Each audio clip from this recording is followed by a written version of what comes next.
Je devine que vous aimeriez bien avoir mon avis d'expert au sujet de l'affaire judiciaire qui défraie la chronique actuellement, à savoir la triste affaire du petit Émile.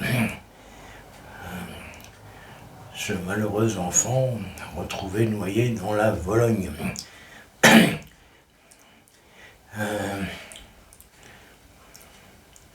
Oui,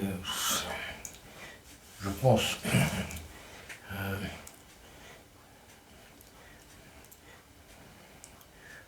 Ou pas.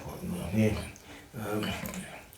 une chose est sûre, on a retrouvé sa tête, ce qui semblerait indiquer que le malheureux est en mauvaise santé. Ah oui, c'est triste, on va pas se moquer. Alors on a un temps soupçonné Omar, le grand-père, à cause d'un mot qu'on a retrouvé près du crâne, qui le désignait clairement, avec une faute d'orthographe assez scandaleuse d'ailleurs, comme quoi il avait bien cherché, le petit Émile, son triste sort.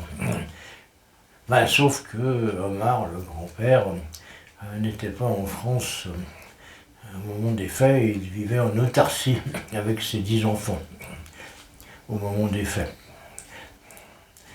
Enfin, c'est ce que j'ai entendu à la TSF. S'il était en autarcie, évidemment, il n'a pas pu. Du coup,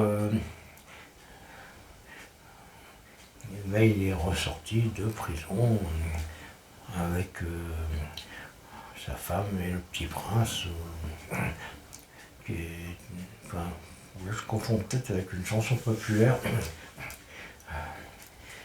Oui, c'était mardi. Oui. J'étais venu lui serrer la pince, mais il n'était pas là.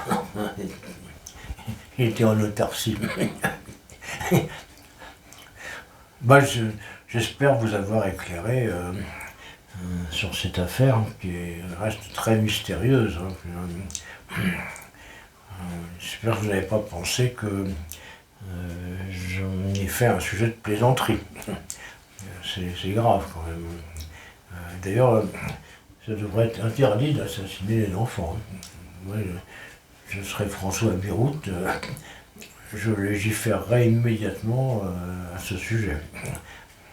Bon, les torturer, oui, mais les assassiner, non, c'est trop. En plus, j'étais pas au courant. Non plus. Voilà, je crains de ne pas vous avoir très bien informé aujourd'hui. On verra demain le triste sort de Marine, la pauvre Marine Le Pen Soleil, qui va peut-être faire voler son élection. On pourra se moquer. Là, cette fois-ci, sans sentiment de culpabilité.